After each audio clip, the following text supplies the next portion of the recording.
Hello students, welcome to JKG Max. இன்னைக்கு நம்ம 10th Max chapter 5 exercise 5.1ல second sum தான் பார்க்க போகிறோம். ஸோ இதோட கொஸ்டின் பார்த்தீங்கன்னா find the area of a triangle. So area of a triangle தான் நம்ம வந்து find out பண்ணணும். ஸோ 3 points வந்து கொடுத்துட்டாங்க. ஸோ ஃபஸ்ட்டு எப்பவுமே ஏரியா ஆஃப் ட்ரையாங்கிளாக இருந்தாலும் சரி குவாட்ரிலேட்டரலாக இருந்தாலும் சரி நம்ம கிராஃப் போட்டு தான் மார்க் பண்ணணும். ஸோ பார்த்தீங்கன்னா -10, -4. ஸோ உங்கள் பாயிண்ட்ஸ் எப்பவுமே இங்கே ரெண்டுமே ப்ளஸ்ஸாக இருந்தால் இந்த இதில் ப்ளாட் பண்ணுங்கள். ஒரு மைனஸ் ஒரு ப்ளஸ் இருந்தால் இங்கே, இது ஒரு ப்ளஸ் ஒரு மைனஸ் இருந்தால் இங்கே ப்ளாட் பண்ணுங்கள். ரெண்டுமே மைனஸாக இருந்தால் நீங்கள் இங்கே வந்து ப்ளாட் பண்ணால் மட்டும் போதும். ஓகே, நோ ஃபஸ்ட்டு பாருங்கள் எல்லாமே மைனஸாக இருக்குது. ஸோ அப்போ இந்த இதில் தான் உங்களுக்கு 3 பாயிண்ட்டுமே வந்து மார்க் ஆகும். அது எது ஃபஸ்ட்டு வரும்னு பார்த்தீங்கன்னா -10. -10 மீன்ஸ் ஸோ 10 எப்பவுமே இந்த ஆர்டரில் தான் வரும். அதனால -10ன்றது இங்கே இருக்கும். 10, -4. ஆஃப்டர் -8, 10க்கு கொஞ்சம் முன்னாடி தான் 8 இருக்கும். ஸோ -8, -1. 3 இதுக்கு கொஞ்சம் முன்னாடி தான் 3 இருக்கும். அதாவது -3, -5. ஓகே, ஸோ இந்த மாதிரி ஒரு ட்ரையாங்கிள் வந்து நம்மளுக்கு வருது.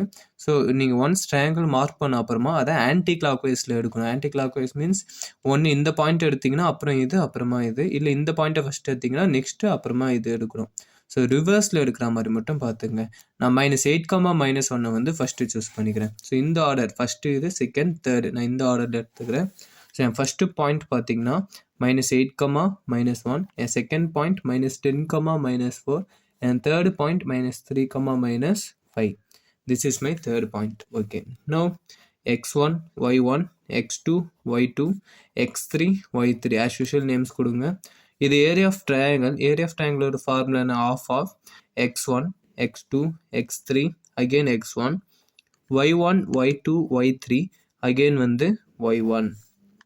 now half of x1 என்ன -8, x2 னா -10, x3 னா -3, x1 னா -8, y1 னா -1, y2 னா -4, y3 னா -5, again y1 னா வந்துட்டு -1. ஓகே, இப்போ கிராஸ் மல்டிபிள் பண்ணணும். கிராஸ் மல்டிபிள் எப்பவுமே மேலே இருந்து தான் கீழே மல்டிபிள் பண்ணணும். ஆஃப்டர் தான் கீழே இருந்து மேலே. ஸோ 8 4s are வந்து 32, 10 5s are வந்து 50, 1 3s are வந்து 3. ஸோ நான் எல்லாத்துக்கும் ப்ளஸ் போடுறேன். Minus into minus plus, minus into minus plus, இங்கேயுமே minus into minus plus.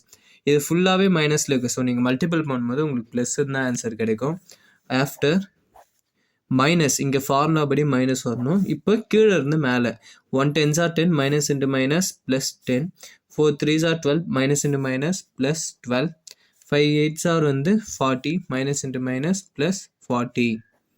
Okay, now of எல்லாமே ப்ளஸ். ஸோ ஆட் பண்ணிக்கோங்க. இது ஃபுல்லாக ஆட் பண்ணால் 85 நம்மளுக்கு கிடைக்குது. ஸோ இங்கே என்ன இருக்குது மைனஸ்.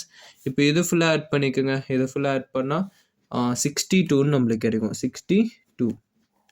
ஓகே, நவ் ஆஃப் 85ல் 62 நம்ம மைனஸ் பண்ணோம். இப்போ 85ல் 62 சப்ராக்ஷன் 3 2 23 நம்மளுக்கு கிடைக்குது. ஆன்சர் என்ன 23. ஓகே, கேன்சல் பண்ண முடிஞ்சால் கேன்சல் பண்ணுங்கள், இல்லைனா டிவைட் கூட பண்ணலாம். 23 2வால் டிவைட் பண்ணுங்கள். 1 2s are 2, remaining again 1 2s are 2, remaining 1. So point வச்சு 0 ஆட் பண்ணுங்கள். 5 2s are வந்து 10. So your answer is 11.5. So your answer is 11.5. Square unit நீங்கள் கம்பல்சரியாக ரைட் பண்ணணும். எவ்ரி சம்ஸ் நான் சொல்லிகிட்டே இருக்கேன். ஸ்கொயர் யூனிட்க்கு ஒரு மார்க் உங்களுக்கு தருவாங்க. So 11.5 square units. ஸோ இவ்வளோ தான் இந்த சம். தேங்க்யூ ஃபார் வாட்சிங்.